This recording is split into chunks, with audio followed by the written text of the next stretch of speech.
அன்பான சகோதர சகோதரிகளுக்கு அஸ்ஸலாமு அலைக்கும் வரஹ்மத்துல்லாஹி வபரகாத்துஹு. அல் குர்ஆன் கூறும் அற்புத சம்பவங்கள் தொடரில் இன்று நாம் பார்க்கவிருப்பது உலகம் முழுவதையும் ஆட்சி செய்த நீதிமிக்க மன்னன் துல்கர்னைன் அவர்களின் வீர வரலாற்றையும் உலகை அச்சுறுத்தி கொண்டிருக்கும் யஹ்ஜூஜ் மஹ்ஜூஜ் கூட்டத்தின் பின்னணியையும் பற்றிதான். அல்லாஹு தாலா துல்கர்னைன் அவர்களுக்கு கிழக்கிலும் மேற்கிலும் ஆட்சி செய்யும் அதிகாரத்தையும் அளப்பரிய ஆற்றலையும் வழங்கியிருந்தான். அவர் தனது வாழ்நாளில் 3 பெரிய பயணங்களை மேற்கொண்டார். முதலாவது மேற்கு நோக்கி பயணம்.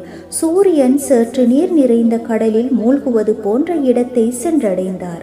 இரண்டாவது கிழக்கு நோக்கி பயணம்.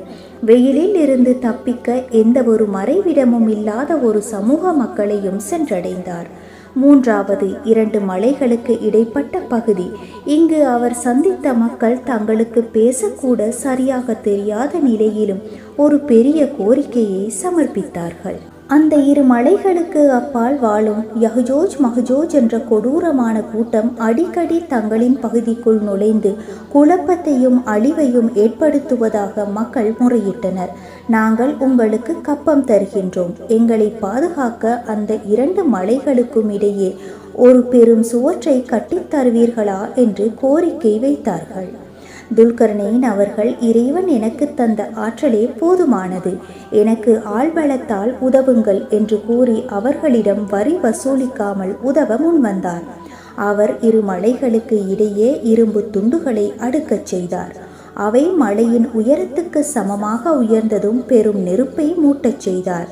இரும்பு பழுக்க காய்ந்ததும் அதன் மீது உருக்கிய செம்பை ஊற்றி எஹ்து போன்ற வலிமையான தடுப்பு சுவரை உருவாக்கினார். அந்த சுவரை யஹ்ஜூஜ் மஹ்ஜூஜ் கூட்டத்தால் ஏறவும் முடியவில்லை, துளைக்கவும் முடியவில்லை.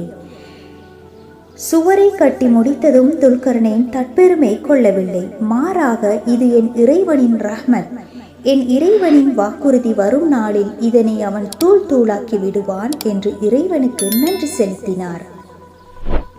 எவ்வளவு பெரிய அதிகாரமும் செல்வமும் கிடைத்தாலும் அதை இறைவனின் அருளாக கருதி பணிவுடன் நடக்க வேண்டும்.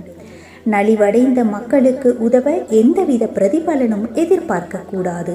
யஹ்ஜூஜ் மஹ்ஜூஜ் கூட்டம் அந்த சுவருக்கு பின்னால் இன்றும் தடுத்து வைக்கப்பட்டுள்ளது.